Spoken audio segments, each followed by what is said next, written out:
எல்லாருக்கும் வணக்கம். இன்றைக்கி நான் உங்களுக்கு காடை கிரேவி எப்படி செய்கிறதுன்னு காட்ட போகிறேன்.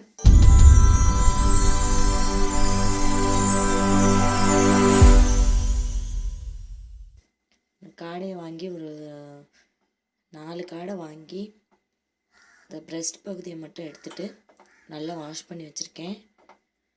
மஞ்சத்தூள், உப்பு, லெமன் ஜூஸ் விட்டு கழுவி எடுத்து வச்சுருக்கேன். வாங்க தேவையான பொருட்களை பார்த்துடலாம்.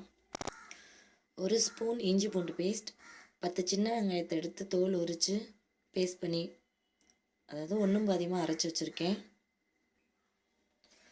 மிளகுத்தூள், இது கரம் மசாலா. பெரிய வெங்காயத்தில் பாதி எடுத்து இப்படி கட் பண்ணி வச்சுருக்கேன். ஒரு தக்காளி, கருவேப்பிலை, புதினா, மல்லித்தழை. வாங்க எப்படி செய்கிறதுன்னு பார்க்கலாம். ஃபஸ்ட்டு பேனை சூட் பண்ணிக்கோங்க.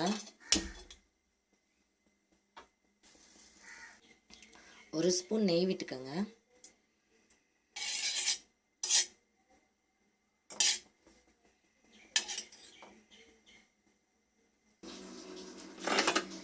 இதில் காடையை ஃப்ரை பண்ணி எடுத்துக்கலாம்.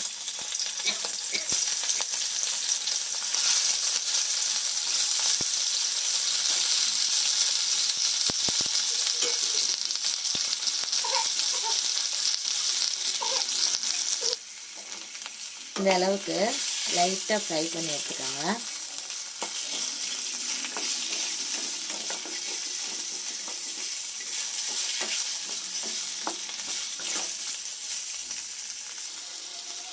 நல்லா வதக்கியாச்சுங்க. இது வேறு பிளேட்டில் எடுத்து வச்சுக்கலாம். அதே பேனில் கொஞ்சம் எண்ணெய் விட்டுக்கோங்க.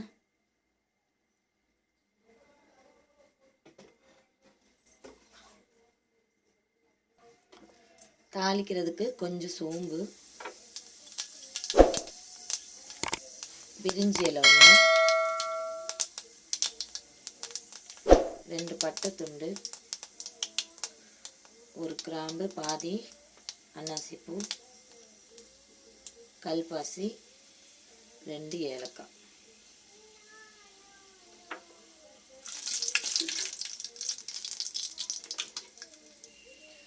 இதில் இஞ்சி பூண்டு பேஸ்ட்டு போட்டுக்கலாம்.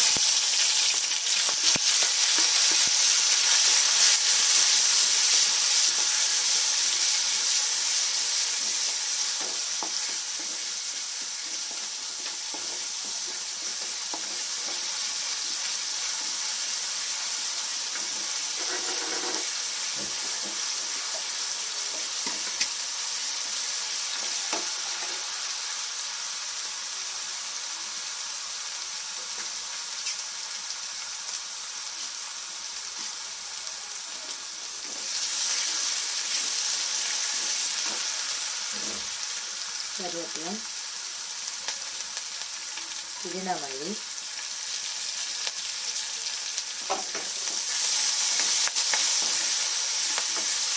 நல்லா இஞ்சி பூண்டு பச்சை வாடை போகிற வரைக்கும் வதக்கிக்கோங்க.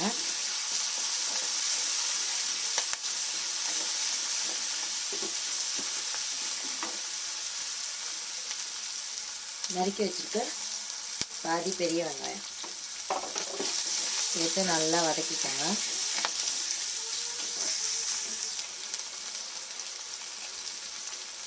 கொஞ்சம் உப்பு சேர்த்துக்கலாம்.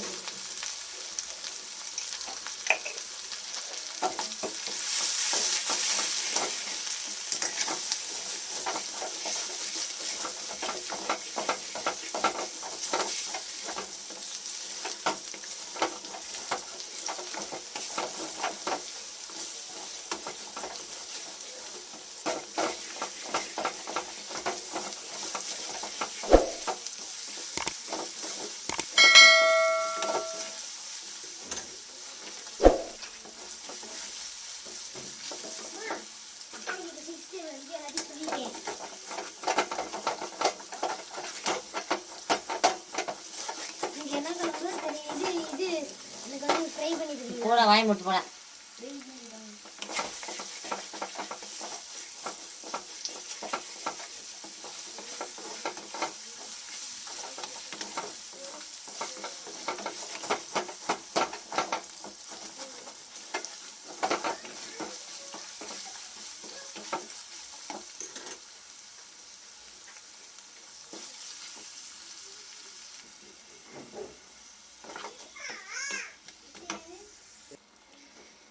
சின்ன வெங்காயம் பேஸ்ட்டு நல்லா வதங்கட்டும்.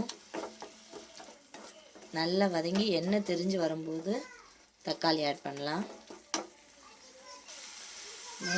வெங்காயம் பேஸ்ட்டு தேவையான அளவு வதங்கிருச்சு.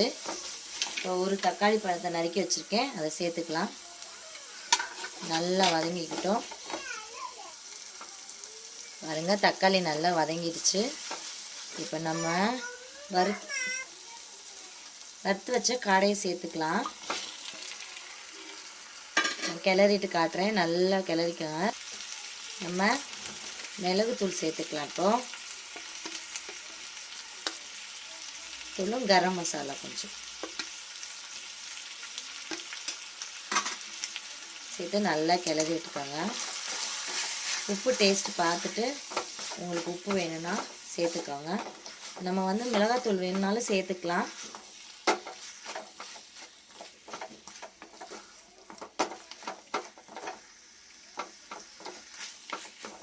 இந்த ப்ரௌன் கலருக்காக தான் நான் மிளகுத்தூள் சேர்க்குறேன்.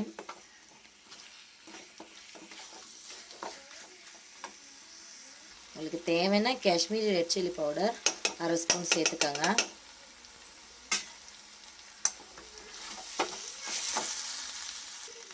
இது கூட தேவையான அளவு தண்ணி விட்டு வேக வச்சுக்கலாம். கொஞ்சமாக தண்ணி போதும். நம்ம கிரேவி செய்கிறனால அதிகமாக தண்ணி ஊற்ற வேண்டாம்.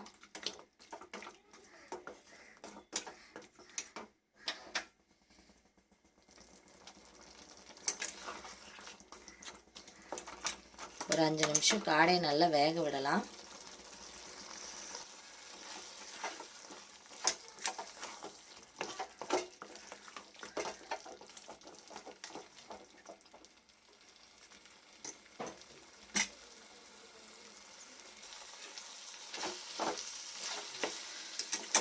காடை நல்லா வெந்துருச்சு. நம்ம கிரேவி ரெடி ஆயிடுச்சு. சர்விங் பவுலுக்கு மாற்றிட்டு காட்டுறேன். நம்ம டேஸ்டியான காடை கிரேவி ரெடி ஆயிடுச்சு. எல்லாரும் சமைச்சு சாப்பிட்டு பாருங்கள். என் சமையல் உங்களுக்கு பிடிச்சிருந்துன்னா என் சேனலுக்கு மறக்காமல் லைக் பண்ணுங்கள், சப்ஸ்கிரைப் பண்ணுங்கள், பெல் ஐக்கானையும் கிளிக் பண்ணிடுங்க. நெக்ஸ்ட் வீடியோவில் உங்களை சந்திக்கிறேன். ஃப்ரெண்ட்ஸ், உங்களுக்கு வேறு ஏதாவது டிஷ் செஞ்சு காட்டணுன்னா எனக்கு கமெண்டில் சொல்லுங்கள், நான் செஞ்சு காட்டுறேன். தேங்க்யூ.